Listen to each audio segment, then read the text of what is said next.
remercier de votre fidélité, d'être encore parmi nous à cette heure. Ceux qui sont là depuis le matin, c'est déjà...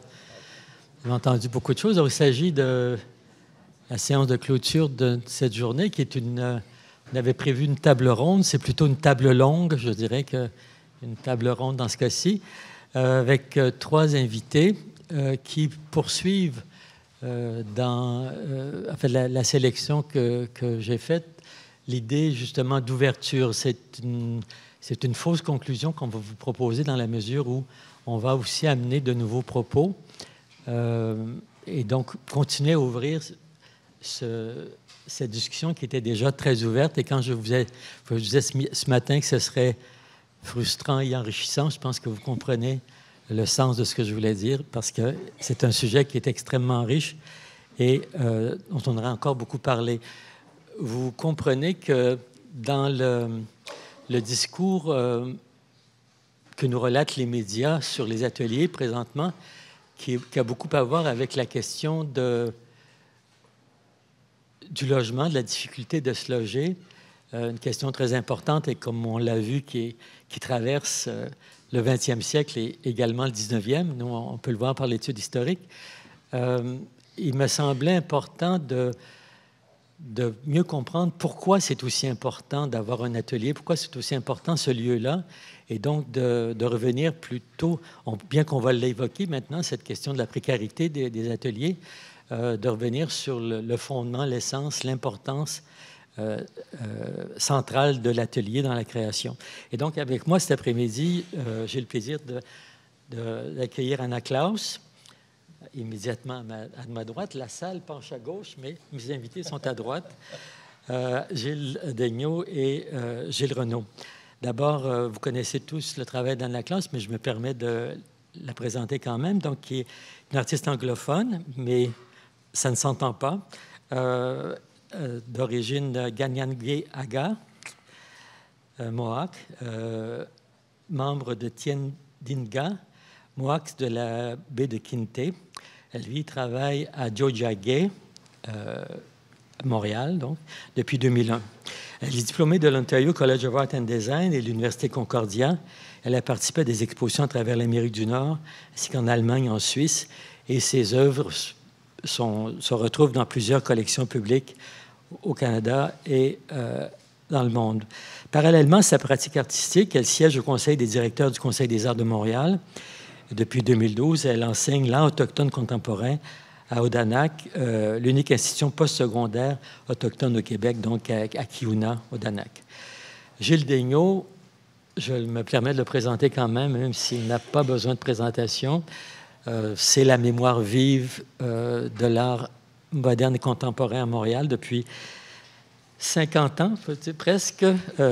Gilles occupe une position, je dirais, d'observateur choyé de notre scène artistique, à la fois comme chroniqueur au Devoir et à Radio-Canada. Et sa voix, tout à fait particulière, nous est très familière, tout comme ses textes. Il dirige la Fondation Guido Molinari depuis 15 ans. Il est auteur, évidemment, d'un nombre incalculable d'articles et de textes. Et il a co-signé récemment l'édition d'une importante monographie sur Guido Molinari.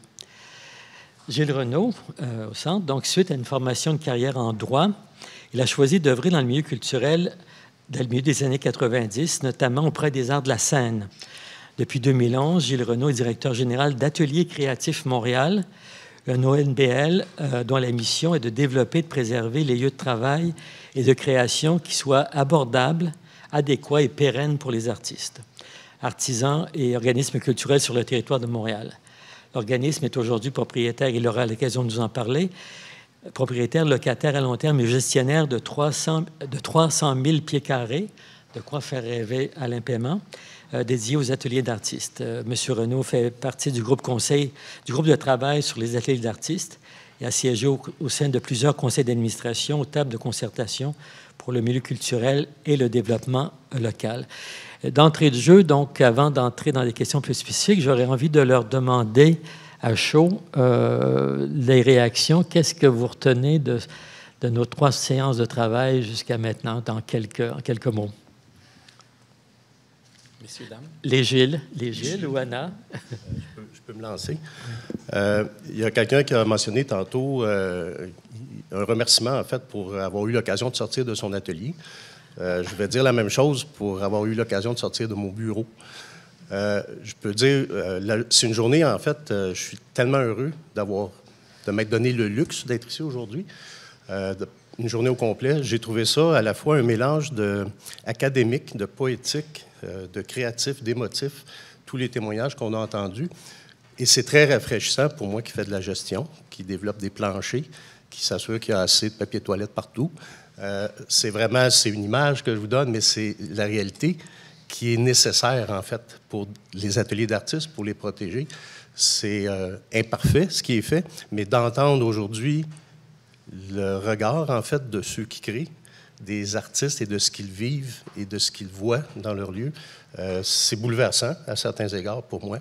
Puis je vous remercie de ça. Puis je suis très heureux d'être ici pour ça. Anna était ici seulement cet après-midi parce que ce matin, je pense qu'elle était occupée justement à chercher un atelier. Je ne sais pas si... L'ironie. Oui, j'ai juste pu participer à cet après-midi, mais je trouve ça toujours intéressant et fascinant de voir les ateliers historiques, actuels et les espaces de création. C'est une autre façon de pouvoir partager.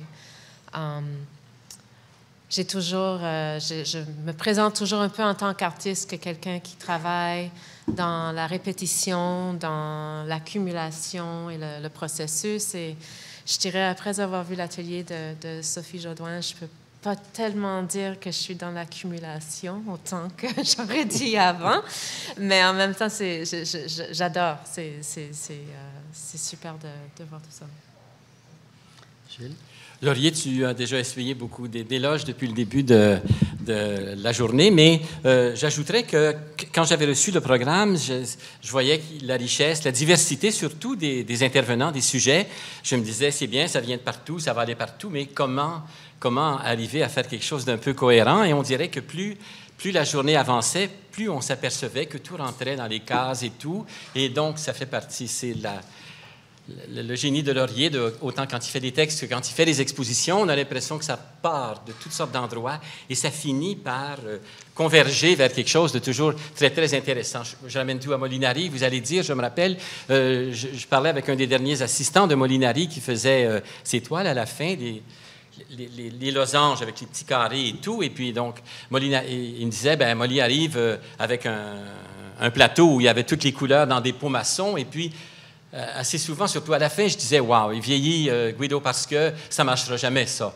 Et puis là, il commençait tranquillement le tableau et finalement, tout se met en place. Et là, il disait, le vieux Guido avait encore raison. Alors voilà. Merci. Alors, avant d'ouvrir sur une question plus générale, dans le suivi de ce qu'on a entendu précédemment, Anna Claus va nous donc enchaîner cette table ronde en nous parlant de son atelier, en nous ouvrant les portes de son atelier. Je ne sais pas si vous voulez vous servir d'images. Est-ce qu'elles sont disponibles, les images? OK. Bonjour. Alors, Salette, j'avais préparé juste une petite présentation. Je pensais que ça faisait partie de mes tâches en tant qu'invitée aussi. Alors... Laurier avait parlé du fait que j'étais artiste en résidence au Musée McCord récemment. Je ne sais pas si vous avez vu l'exposition, c'était le printemps passé. Et puis, essentiellement, avec le McCord, c'était une résidence où ils invitent les artistes à s'inspirer de leur collection, des réserves, des objets pour par la suite faire une exposition. Alors, je suis rentrée là-dedans.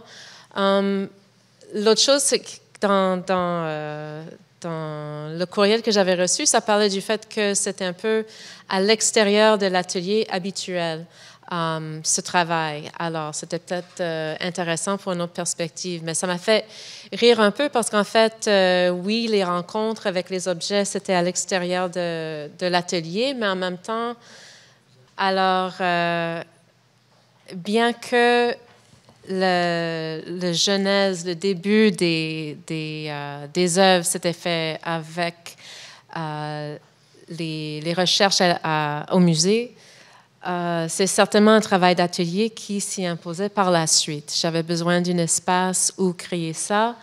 Le McCord, comme probablement beaucoup d'institutions, est rempli en débordant. Ils cherchent toujours de l'espace pour leur collection et les archives. Alors, il n'y avait certainement pas la place pour qu'un artiste s'installe pour faire sa production. Mais l'exposition incluait quelques objets représentatifs de ce qu'il y avait, mais surtout, dans ce travail et dans ma pratique en général, je dirais que ça commence avec les échanges, les rencontres, dans les conversations avec les personnes, avec les objets. Et c'était cette idée d'échange, de connexion que je voulais mettre en valeur.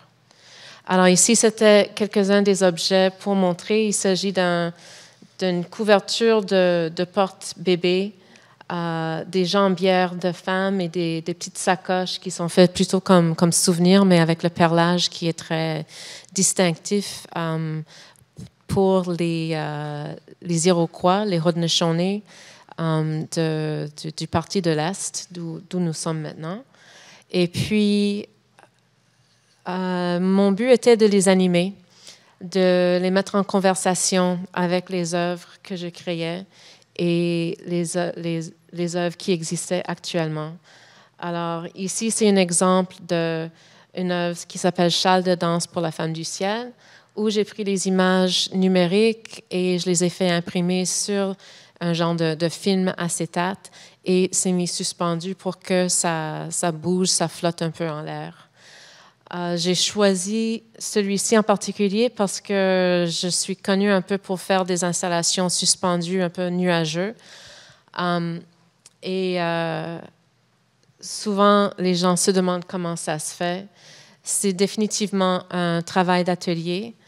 Je prépare les formes avec un ami sur l'ordinateur d'abord pour les voir de façon trois-dimensionnelle. Et ensuite, je les prépare rangée par rangée sur les murs de l'atelier. Ici, j'ai un atelier depuis 13 ans à Bellechasse.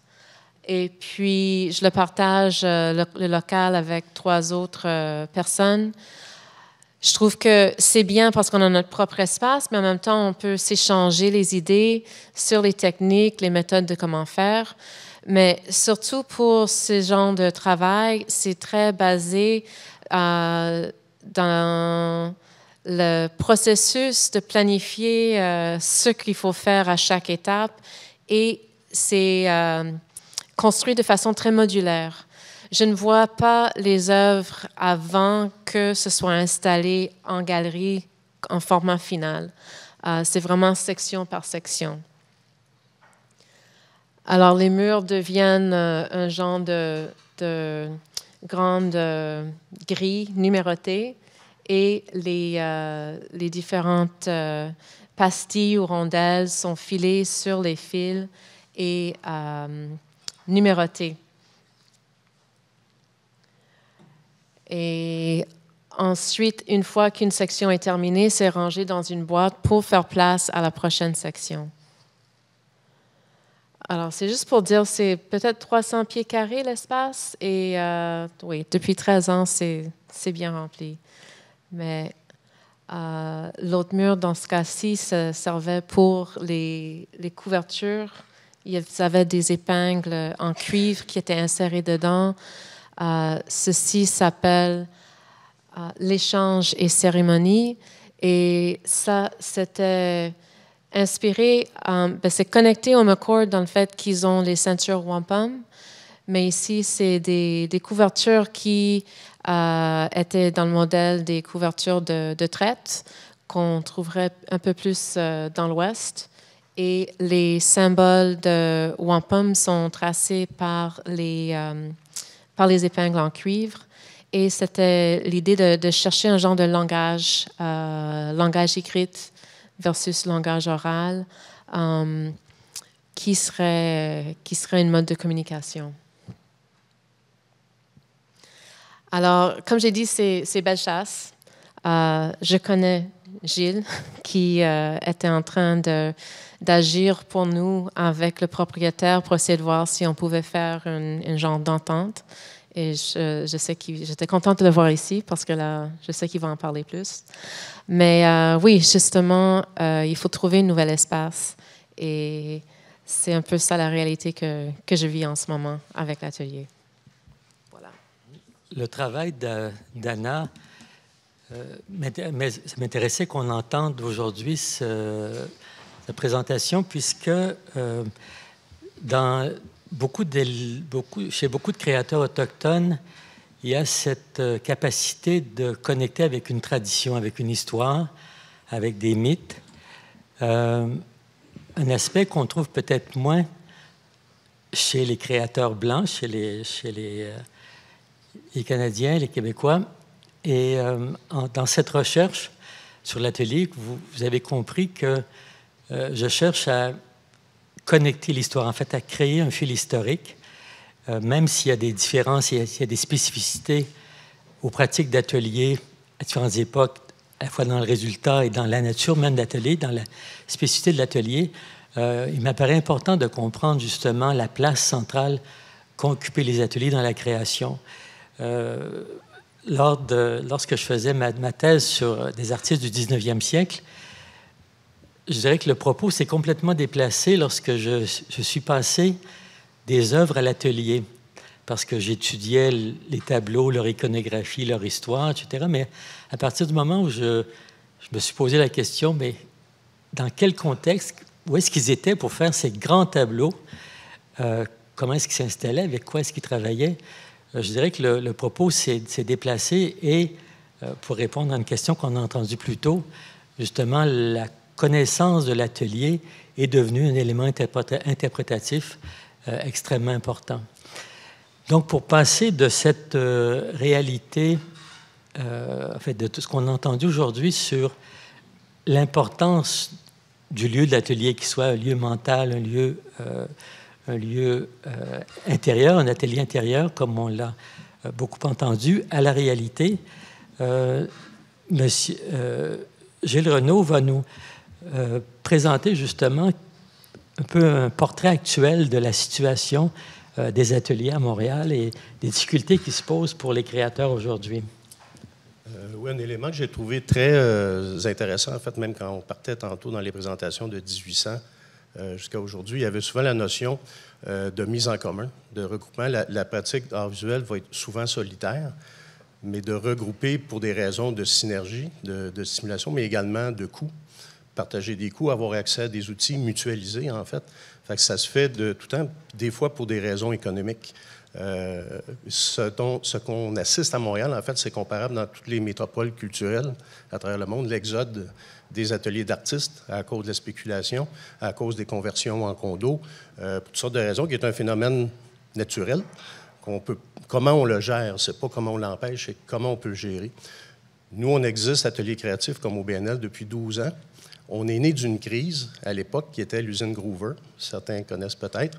Donc, les artistes se sont regroupés, se sont mobilisés, sont allés dans les journaux, ont fait des pressions politiques pour sauver l'usine. C'était d'ailleurs le titre. Pendant 3 ou 4 ans, il y a eu une mobilisation qui, à la fin, n'a pas fonctionné. Ils n'ont pas réussi à acheter l'usine, mais ils ont au moins réussi à bloquer par la réglementation la conversion en résidentiel en faisant un secteur d'emploi. Donc, il y a encore aujourd'hui des artistes à la Groover, 15 ans plus tard. Des loyers, c'est toujours relatif, le coût des loyers, mais c'est encore présent à cause de la mobilisation. Nous, on a été créés dans la foulée de cette crise-là pour faire en sorte qu'on évite ces crises, il y a 12 ans. Et ce qui est en train de se passer au Bellechasse, c'est la même chose. Donc, ça n'a pas tout à fait fonctionné. Ça a fonctionné en partie, de façon imparfaite, et ce qu'on voit au fil des années, c'est qu'on est sur une stratégie de défense, de résistance. On est sur une stratégie dont on réagit à des situations pour sauver les meubles, pour sauver des projets. Le Bellechasse, on a travaillé 1 an pour essayer de travailler avec le propriétaire pour trouver une façon, en fait, de protéger, qui n'a pas fonctionné ou qui a fonctionné en partie. Cadbury, la même chose. Mais par contre, il y a d'autres réussites. Je vais nommer le Beauvril, que certains connaissent au coin d'Avenue du Parc et Van Horn. On a loué là 3 étages pour 50 ans, vraiment à des prix en bas de la valeur du marché. C'est des tout petits ateliers qui ont une vue magnifique. Ces ateliers-là, souvent, étaient là depuis le début des années 2000, fin 90. Puis certains des artistes qui étaient là depuis 20 ans sont encore là aujourd'hui parce qu'on a réussi à le protéger. La même chose, vous connaissez le projet sur De Gaspé, Pied-Carré, qui a été dans un sens une réussite, mais en même temps qui a provoqué d'autres problèmes par rapport aux taxes foncières, par exemple. Il y a beaucoup d'enjeux et c'est imparfait comme on intervient si notre intervention en est une de réaction. On doit agir en amont, on doit agir avec une stratégie. Puis l'exemple que je donne souvent, quand un propriétaire nouveau achète un bâtiment, il va souvent ne pas renouveler les baux parce que les baux sont des baux qui sont très, très peu chers. Lui, il va investir et tout ça. On ne peut pas le forcer à devenir mécène. Là où on doit agir, c'est avant qu'il ait acheté. C'est quels outils on a pour protéger les ateliers avant que les bâtiments changent de main. Puis ça, bien, il y a un processus, il y a une réflexion, il y a des outils, gouvernement, fédéral, provincial, municipal, arrondissement, il y a des outils fiscaux, urbanisme, réglementation, entente avec le privé, mode de détention pour avoir des exemptions de taxes. Je ne veux pas aller trop loin dans des questions techniques, mais c'est très complexe et mouvant, parce qu'il y a mouvant, pas émouvant, mais mouvant, parce qu'il n'y a pas une recette. Chaque situation va être un peu différente, un historique différent, le genre de pratique, produits toxiques, produits dangereux. Fait qu'il y a vraiment une complexité, puis il faut qu'on réfléchisse à se doter des outils qui font en sorte qu'avec les artistes, avec les artisans qui sont concernés, on se donne les moyens de protéger vraiment à long terme, pas pour 10 ans ou 15 ans. Et il y a des modèles, il y a des références qui ne sont jamais copiées-collées. Je vais terminer là-dessus. Je dirais, en ce moment, on sent qu'il y a une volonté, en fait, de la part de la Ville d'une vision plus globale, donc de travailler avec différents services, au lieu d'être en vase clos, pour dire comment on est capable de mettre ensemble des outils. Fait que ça, c'est...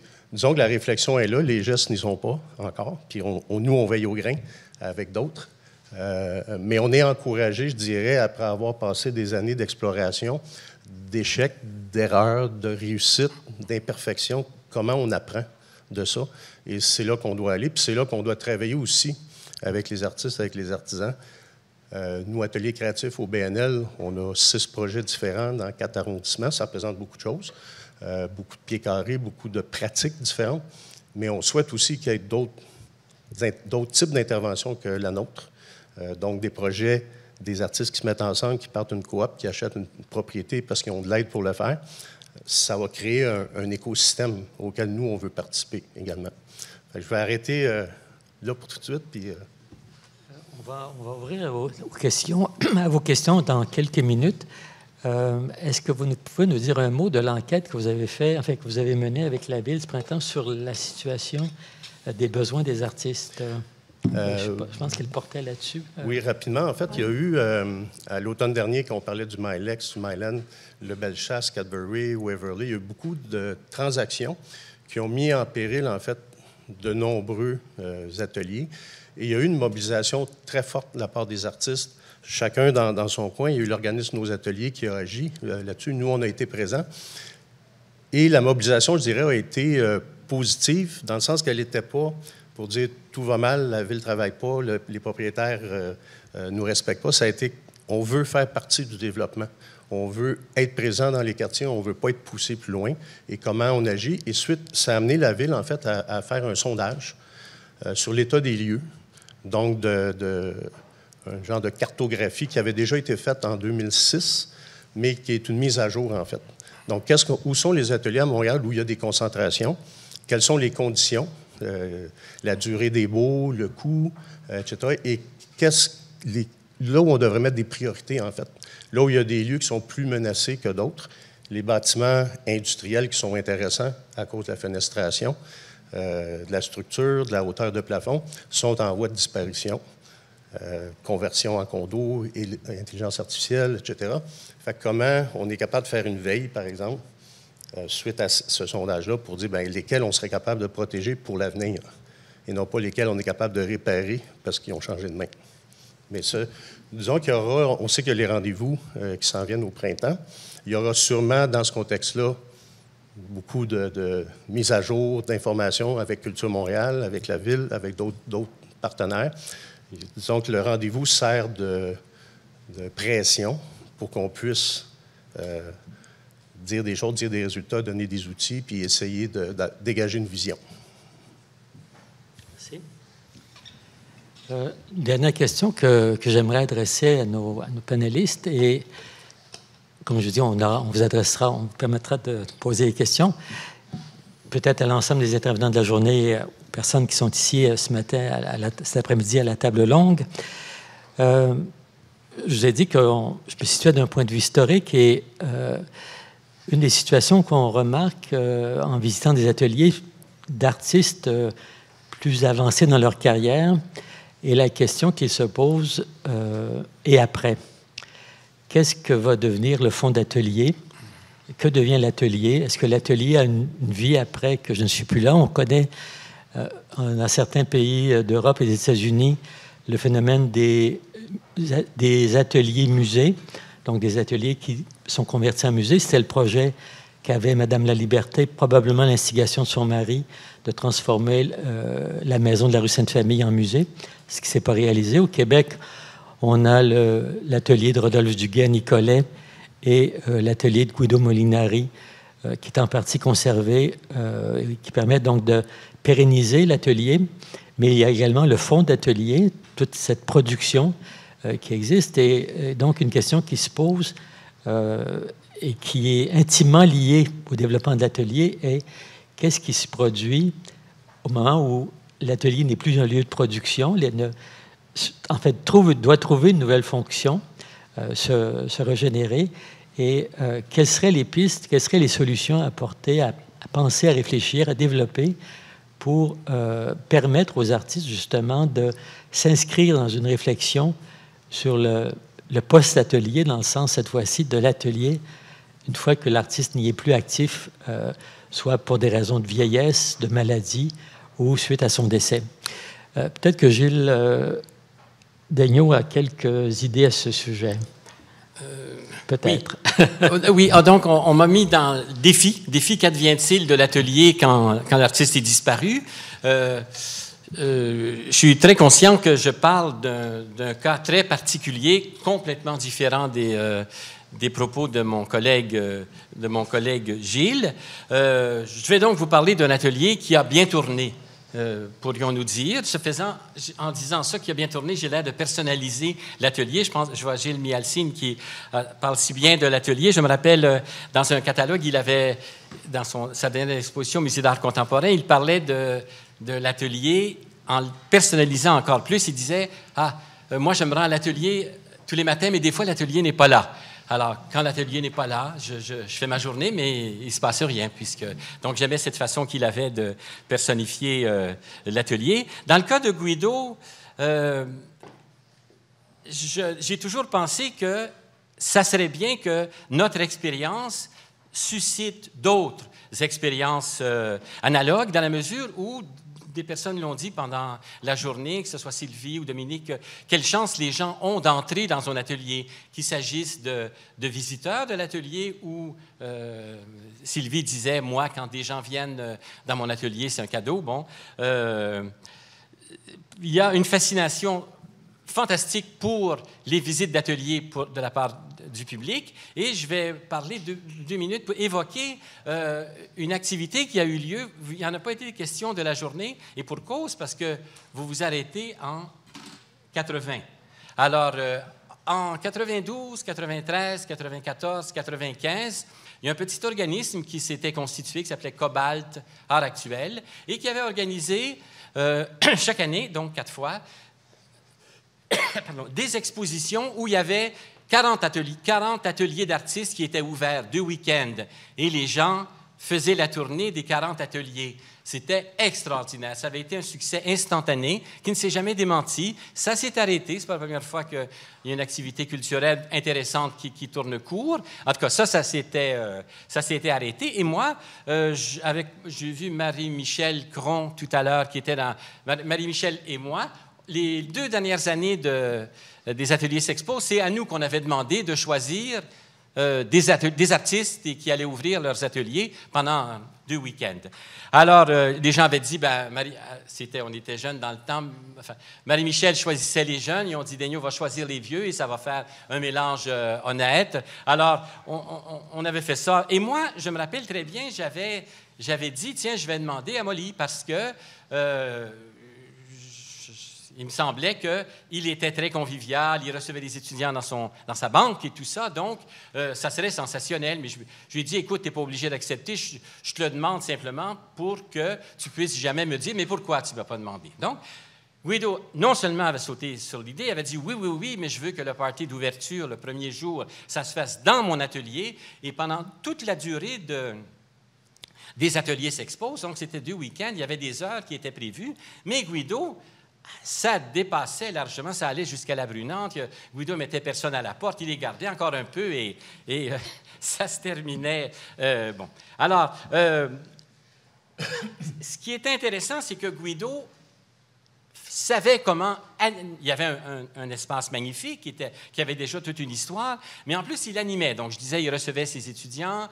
Guido a fait une fois une magnifique exposition dans son atelier. C'était son immense paravent qui s'appelait Danse Soupir, qui appartient maintenant au Musée des Beaux-Arts du Canada, mais qui n'est jamais aussi beau que quand il était présenté dans son atelier. Il était fait pour ça. Guido avait... vous connaissez sûrement le Quatuor Molinari, donc il est né chez nous. Et Guido organisait le samedi après-midi des concerts, ça s'appelait des concerts à l'atelier. Guido disait, bon, on met des chaises, je fais un accrochage de... McCune, Serge Lemoine, Ulysse Comtois, lui-même des fois, et le Quatuor, qui a des attitudes très pédagogiques. Olga s'adressait aux gens, surveiller l'entrée en matière du premier violon. Leur compositeur fétiche, c'était Murray Schafer, qui était un grand ami de Guido. Donc, moi, je me rappelle, j'allais à ces concerts-là, et c'est fantastique. Après une pièce, Murray Schafer venait commenter ça, Guido venait commenter sa peinture, on se serait vraiment cru dans un autre siècle. Donc, c'est dire que Guido avait vraiment animé son espace, qui était par ailleurs un grand chantier, un désordre pas possible. On a gardé à la Fondation une partie qui est en l'état, comme c'était. Alors, ce que je peux dire, c'est que quand Guido a appris qu'il allait mourir, à un moment donné, il s'est dit, ça ne peut pas s'arrêter avec moi, j'ai travaillé trop fort, j'aimerais qu'on fasse une fondation, que les gens ne m'oublient pas, que mon atelier continue à vivre. Et ça a été là que la fondation a été conçue, dans l'esprit de Guido, et je ne le voyais plus après parce qu'il était très entouré et puis il était très diminué et tout, mais il paraît que le jour où ça a été accepté que l'atelier allait continuer à vivre, ça a été comme un beau moment. Guido a repris du mieux, mais ensuite il est retombé et tout ça. Ce qui est intéressant, c'est que Guido avait dit que les gens ne m'oublient pas, et donc dans la fondation, dans l'atelier, même si l'atelier n'occupe qu'un petit pourcentage de l'espace, ça reste magique. Par exemple, quand les gens viennent chez nous, quand les gens sont du milieu, ils savent tout, mais quand ils ne savent pas, on leur dit, vous savez, c'était le dernier atelier de Molinari et tout, et là, on voit, ils allument et ça devient déjà un peu plus magique, d'autant que ça n'est pas... C'est pas du théâtre, c'est pas une scénographie artificielle, une fiction, puisqu'il y a cette petite partie qui est là avec une photo de Charles-Max Tremblay qui montre bien comment Guido était dans son espace. Et pour le reste, les gens imaginent ce que pouvait être cet atelier-là. Évidemment, ce qui est embêtant, pour que ça soit répété, ces expériences-là, il faut qu'il y ait beaucoup de conditions réunies. Un très grand local, par exemple, que le personnage, que l'artiste ait eu de son vivant une personnalité certaine, un engagement fort, bon, et une circonstance, des coordonnées financières qui fassent en sorte que ça puisse se faire. On dirait que ça arrive souvent qu'il y a toujours une de ces conditions-là n'est pas là et c'est rédhibitoire. Par exemple, moi, je me rappelle très bien, j'ai connu Pelland, c'est un des rares avantages d'être vieux, c'est d'avoir connu ces gens-là. Pelland dans son atelier, alors ça serait parfait, l'atelier de Pelland était déjà un Pelland. Le Pelland lui-même, assis dans son atelier avec sa chemise bleue et ses bretelles rouges et assis comme ça, avait l'air d'un Pelland ambulant. Donc là, ça serait fantastique de faire quelque chose. C'est le Musée du Québec qui a acheté ça, mais là, il manquerait l'espace. C'est une toute petite maison et on ne pourrait pas, comme chez nous, recevoir 150 personnes à la fois et tout. Donc, je répondrai à des questions, mais disons que c'est une réussite, mais parce que les astres étaient alignés.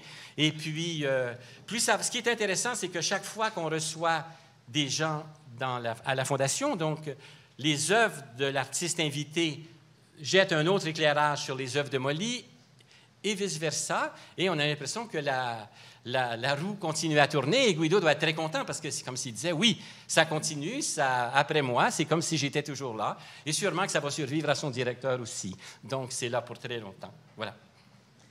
Merci. Le temps avance et pendant toute cette journée, on n'a pas eu beaucoup l'occasion d'échanger. Donc, je vous invite, si vous avez des questions, des commentaires, des remarques, des témoignages, quelque chose que vous aimiez partager avec nous, c'est possible de le faire maintenant. Donc, est-ce que... oui, Jocelyne?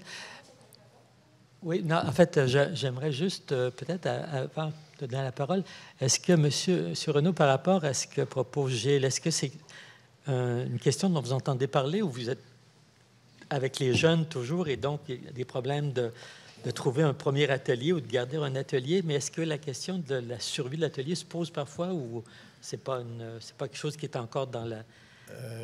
non, je dirais qu'on se démène tellement à protéger les ateliers qui sont là et en réalité, on veut donner une permanence à des planchers. Donc, il y a des artistes qui vont se succéder dans un lieu. Puis nous, comme organisme, on n'a pas à aborder cette question-là parce qu'on est entièrement dans toutes les ressources, si vous voulez. Puis, en quelque part, ça serait, si on peut assurer le premier niveau, qui est l'accès abordable à des ateliers, ce deuxième niveau-là, pour moi, suivrait. Est-ce que de penser, par exemple, nous, on a un parc immobilier, entre guillemets, sans prétention, comme au BNL, c'est-à-dire différents projets qui ont des armes complètement différentes, d'autres très techniques, certains plus organiques. Est-ce qu'on peut penser qu'une fois qu'on a développé une valeur, avec ça, une équité, qu'on peut garder des lieux, des espaces de cette nature-là qui peuvent servir de mémoire quand il y a eu effectivement cette historique-là? Est-ce que certains de ces espaces-là peuvent servir aussi de point de chute pour une vitrine, pour tout ce qui se fait dans les différents projets? Puis ça, je souligne ces choses-là parce que c'est un coût. Il faut que quelqu'un paie ce que ça coûte, ce lieu-là. Puis si on l'envoie sur le loyer des artistes, on ne peut pas le faire à ce moment-ci. Fait qu'il faut développer, comme je disais, des outils pour arriver à même réfléchir et se doter, en fait, de la capacité d'assurer pour un fonds pour des ateliers, effectivement, une préservation. Oui, Jocelyne?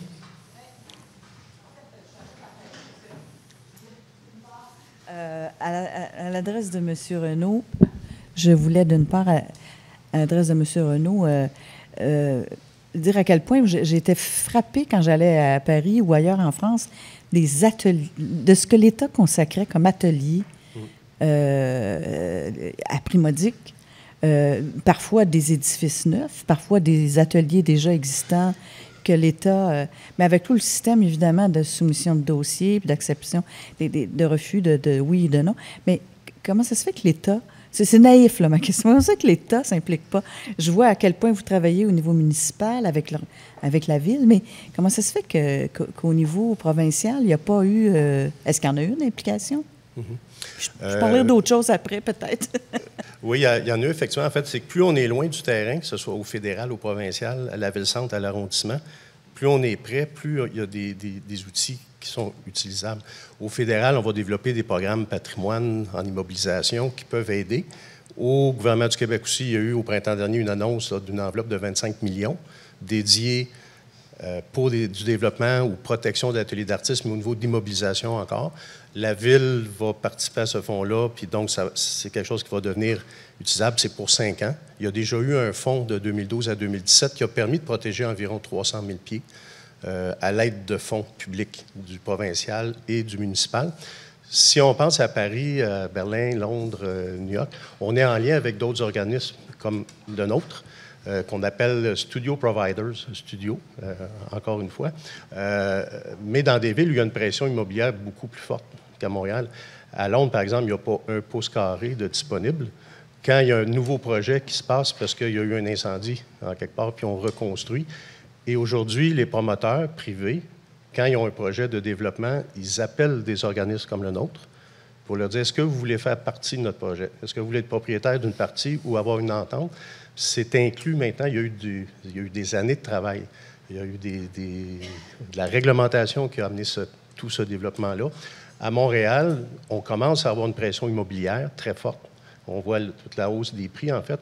Donc, ça crée un sentiment d'urgence qu'on n'avait pas. C'était laissé, en fait, à chacun à se développer, à se définir, à avoir des contacts à la pièce. Il y a eu des projets qui se sont faits, mais vu qu'on n'a pas la même pression immobilière que dans ces grandes villes-là, soit Toronto, même ou Vancouver, il n'y a pas eu ce développement-là. La mobilisation du milieu, d'organismes comme le nôtre, comme d'autres, des artistes eux-mêmes, des associations, c'est ça ensemble qui amène, en fait, la machine à dire il faut bouger. Puis là, on commence à être un peu serré parce qu'on est de plus en plus loin des quartiers centraux. On va être rendu à Chapadel, on va être rendu un peu plus loin, à cause des coûts. Fait qu'il faut pas qu'on réagisse en retard, il faut qu'on réagisse maintenant. Puis ce processus-là a eu lieu déjà dans les villes comme Paris, comme Londres, comme...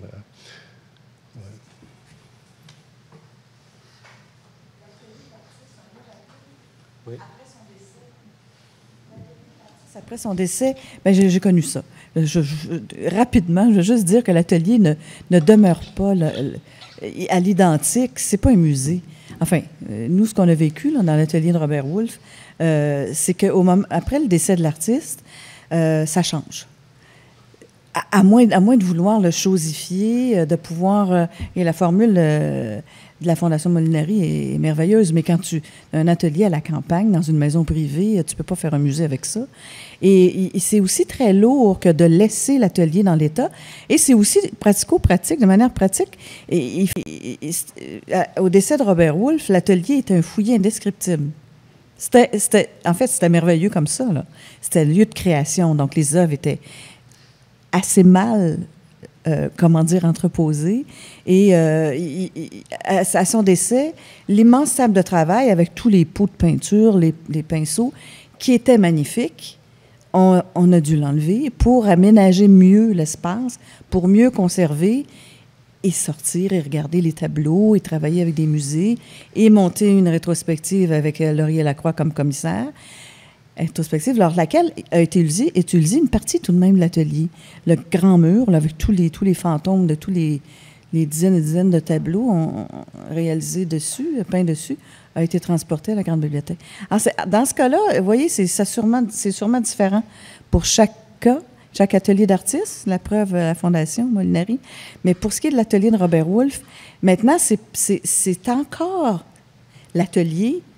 C'est les drippings par terre, le sol est le même, les murs sur lesquels il a peint. Par contre, il y a des éléments qui sont disparus, qui ont été retranchés. Ça ne fonctionne plus. Il y a des éléments qui ont été retranchés. C'est peut-être parce que ça fait trop longtemps que je parle, ça coupe. C'est parfait. Bien, vous voyez On appelle à la censure. Oui, Sophie. Peut-être aller au micro. Est-ce qu'ils fonctionnent, les micros? Est-ce que les micros fonctionnent?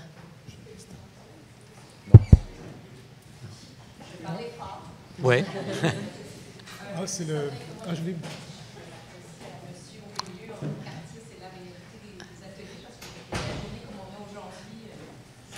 Peut-être vous. Ouais.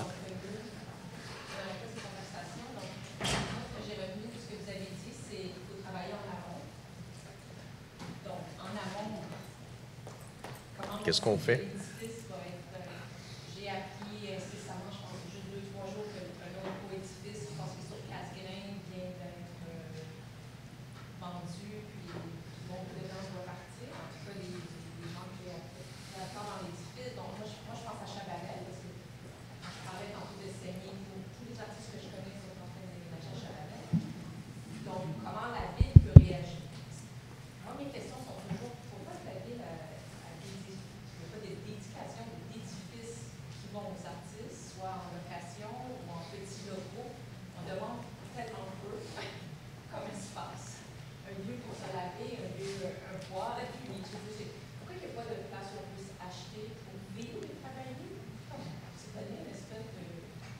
Je sais pas comment, comme moi je pense à Chabanel, je me dis qu'il faut faire le travail maintenant pour que ces édifices-là, ou quelques-uns de ces édifices-là soient... Oui.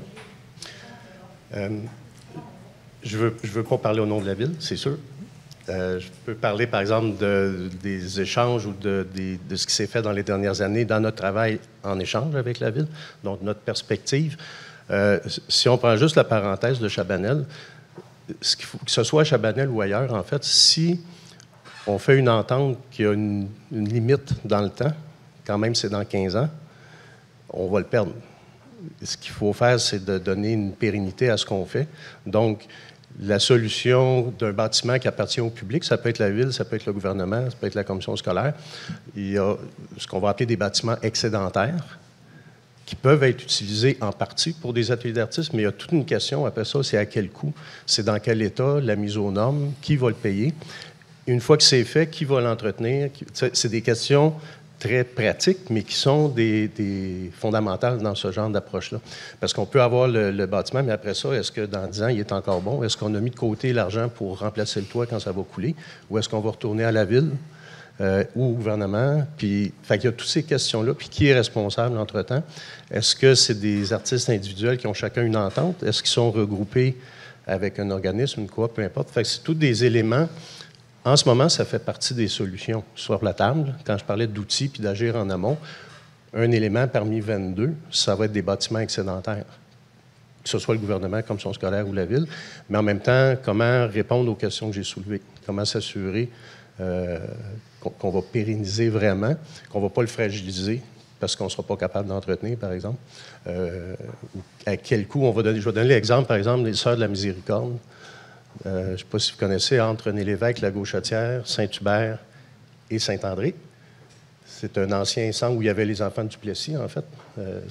C'est un magnifique lieu patrimonial qui est vide, qui appartient au ministère de la Santé, qui peut possiblement se retrouver sur le marché privé si personne ne le prend. Fait que là, comment ça fonctionne? Le ministère doit l'offrir aux autres ministères. Si personne ne le veut, la Ville peut se porter acquéreur, puis si la Ville ne le veut pas, ça se retrouve sur le marché. Ça, c'est un exemple. Le coût, ça serait idéal comme lieu là, pour des ateliers. Il y a une chapelle, mais le coût de ça, c'est un bâtiment. Il y a une partie du bâtiment qui est en train de tomber.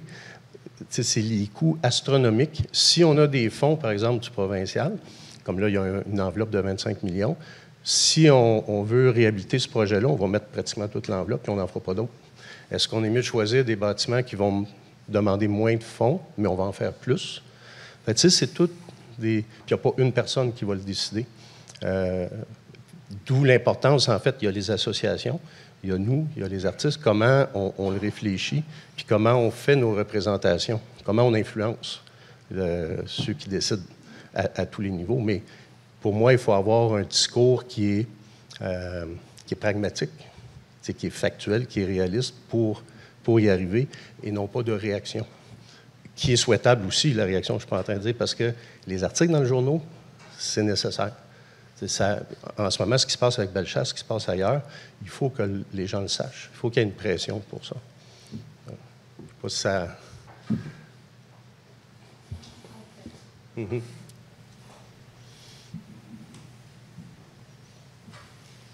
Donc, la réalité de pouvoir se loger, d'avoir un lieu, évidemment, est centrale. Aujourd'hui, on a mis l'accent sur ce qui se passe à l'intérieur de l'atelier. Je voulais vous dire, en fin de table ronde, que nous allons reprendre cet exercice l'année prochaine, parce que donc le projet de recherche qui encadre ce colloque a une durée de 3 ans, et j'aimerais donc à la fin de chaque année, on termine par une réflexion collective, et l'année prochaine, donc sans avoir encore tout déterminé, ou enfin rien déterminé, mais j'aimerais qu'on s'intéresse plus particulièrement aux fonctions de l'atelier, et donc entrer encore plus dans le détail de ce dont on a entendu parler et dont on a eu de très beaux témoignages aujourd'hui, mais on a vu que le temps nous bousculait, donc de se donner un peu plus de temps pour vraiment analyser le travail, toute l'activité au sein de l'atelier et la diversité de ce travail-là. Alors, je remercie les deux Gilles, Renaud et Daigneault. Est-ce qu'il y a d'autres questions? Parce qu'on va conclure autrement. Alors, quelques mots pour... je garde en otage quelques mots pour conclure cette magnifique journée. D'abord, un premier mot très personnel pour remercier vraiment du fond du cœur chacun des intervenants. Je suis tellement heureux qu'on ait capté l'événement parce qu'il s'est dit des choses que je n'ai jamais lues, que je n'avais jamais encore entendues. Et donc, c'est une matière à étudier, à conserver pour notre projet de recherche. Et là, il y a des pistes de travail, des pistes de réflexion extrêmement porteuses. Alors, merci beaucoup à toutes et tous les intervenants pour la richesse de vos communications qui étaient vraiment de très grande qualité. La présentation d'Anne-Marie a fait apparaître un flash et qui explique peut-être mon intérêt et ma fascination pour les ateliers et m'a ramené 48 ans en arrière, en 1971, alors que j'étais jeune étudiant à la maîtrise à l'Université de Montréal. J'avais obtenu un contrat du Musée d'art contemporain pour préparer une chronologie du mouvement automatiste. C'était avant les publications des travaux de François-Marc Gagnon, et le Musée d'art contemporain préparait une grande exposition sur les bordures des automatistes pour le Grand Palais à Paris.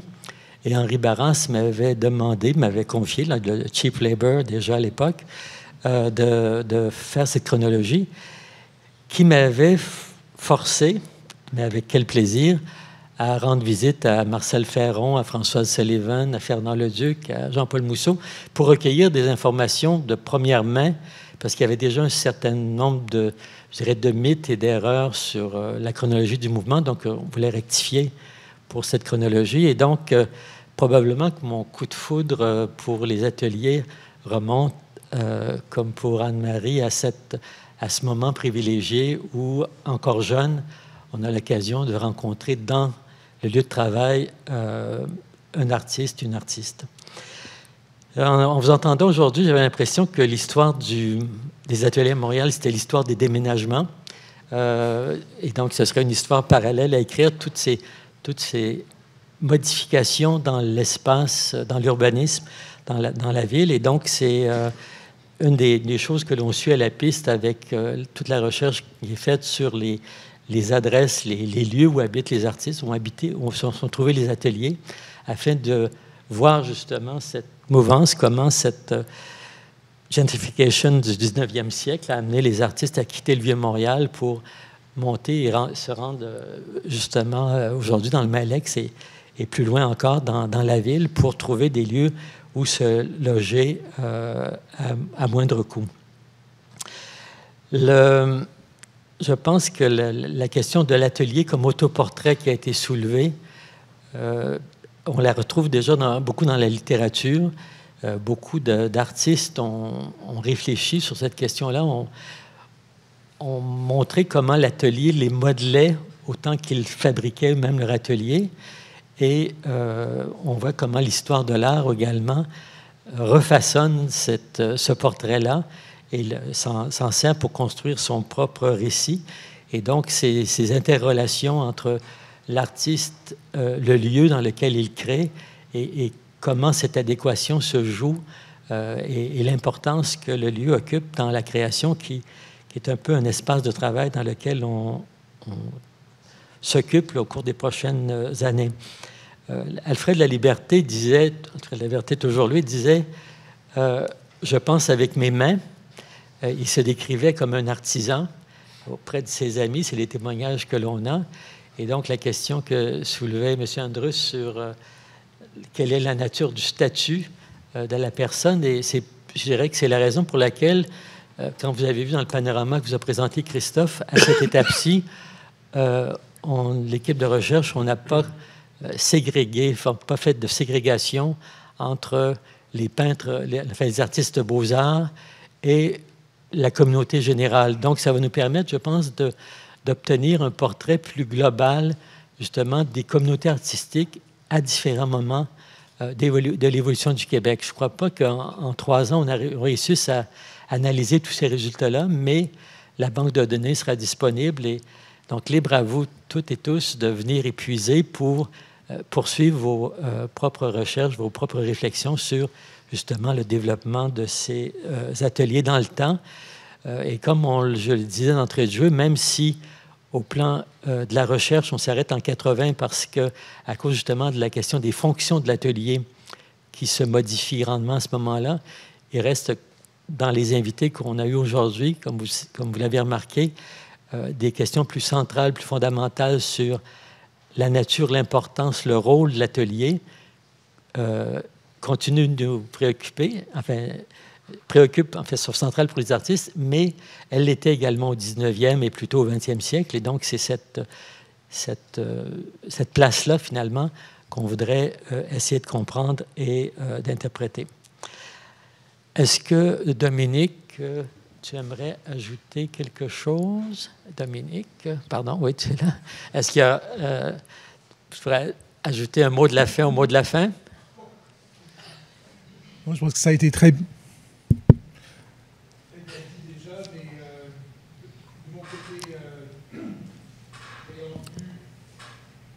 Peux-tu venir ici?